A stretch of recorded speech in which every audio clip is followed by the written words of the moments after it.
Can a party champion democracy and the principles of justice and equality and yet have a leader who is not elected by party delegates?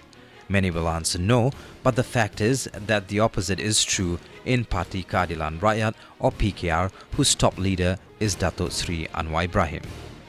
He holds the main power in PKR, but strangely Anwar ensures that he does not need to contest in the party's elections in whatever circumstances. Former PKR leader Datuk Zaid Ibrahim had to leave the party after he saw it fit to suggest that Anwar give up the post. Cuma dalam pemilihan PKR itu, saya melihat banyak perkara yang tak betul. Jadi itulah punca saya berhenti. I would like to suggest, if Keadilan wants to move forward, Anwar and Azmin must go. Because they are the source of the problem. Anwar Ibrahim has created enough trouble for the country. While other leaders had to contest in the PKR elections in 2010, Anwar was exempted from the democratic process. He remains the PKR de facto chief without having to test his support among the party grassroots. In 2010, the PKR election was beset with irregularities and quarrels which marred the election process itself. The fights, disorderly polling and disputable vote-counting system made a mockery of Anwar's sloganeering on democracy. Sehingga kini terdapat 162 aduan terhadap kelincangan yang akan menjejaskan integriti dan kredibiliti JPP di kuasa pemilihan pusat. Hari ini saya dan teman-teman akan menyerahkan memorandum bagi mendesak pembatalan dan perjalanan semula pemilihan kepimpinan pusat 2010 kepada Presiden Keadilan dan Fungsi Tengkuasa Pemilihan Pusat JPP. However, Anwar ignored calls for the election to be nullified or postponed after the results favoured his family and close friends. Anwar's wife, Datuk Seri Dr. Wan Aziza Ismail, won unopposed as president. Azmin Ali retained the post of deputy president, and Anwar's daughter Nurul Izzah was elected as vice president. And what about his own party?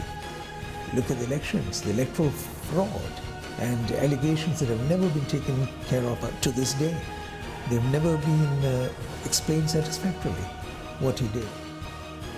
Having secured his power in PKR without going through the electoral process, Anwar is now backed by DAP to be the Prime Minister if Pakatan Rakyat captures Putrajaya. Anwar is wasting no time courting DAP in his ambition to become Prime Minister. Saya orang Pulau Pinang. Saya di Parlimen Pakatan. Tapi saya sebagai orang Melayu, terang-terang saya mengatakan, saya bangga mendapat seorang ketua negeri di Pulau Pinang. However, DAP itself is not a party that accommodates Malays or practices democracy as claimed by Guan Eng. At the party's last elections, all 8 Malay candidates, including an incumbent, lost, strengthening the notion that DAP is a racist party. Not even one Malay candidate. Malay candidate. Kecewa tak? Kecewa tak? Bukan kecewa. The message that I'm sending to the party, the message that I'm sending to the party have not reached certain level of certain acceptance of the members. When we are talking about a multi-racial party, but the message cannot reach them.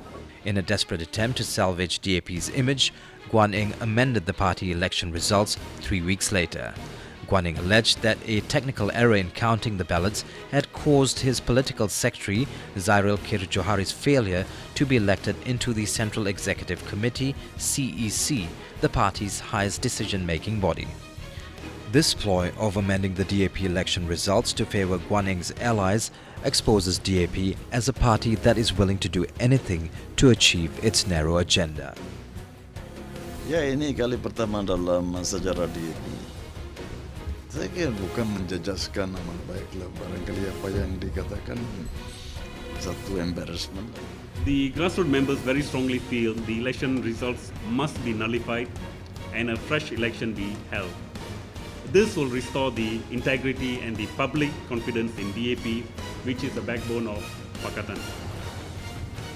See, this is not done. Public perception of fraud and manipulation in DAP polls to place in a Malay elected CEC member will linger. However, Guan Eng denied such talk because he wants to fool the people into believing that DAP has room for the Malays. He has turned his back on the principles of democracy, he proclaims. Like Anwar, Guan Eng was also not elected as the DAP's Secretary General by the party's grassroots. He was only appointed from among the 20 CEC members, who include his political secretary Cyril. You must make sure you have these 20 cronies. You have to manipulate it to a certain extent that. So I still remember during the first CEC election when I was in the party, I put myself as one of the central executive committee contender candidate. I was asked to withdraw. At that time, his son was in community. Message sent to me through Kurt Kim Hock, I don't know how true it is, told me that, asked me to withdraw